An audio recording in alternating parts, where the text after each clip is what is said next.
Ito naman ang exterior ng XFM Tuguegarao.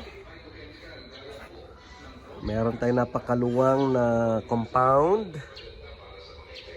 Ayan. Yan ang ating patrol para sa news gathering. So, yan po yung ating area. So, coming from outside, ipapakita ko ang loob ng view ng XFM Tuguegarao from outside. Yan po yung ating station. Ito po yung garage area natin. Ito yung tower natin. Tower. 200 feet. Meron din tayong lilim, mangga dun sa area yon. At yan ang ating main gate.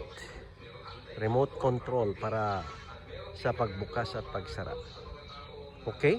Ito po ang labas ng XFM Tuguegarao. 95.7 sa dial ng inyong mga radyo.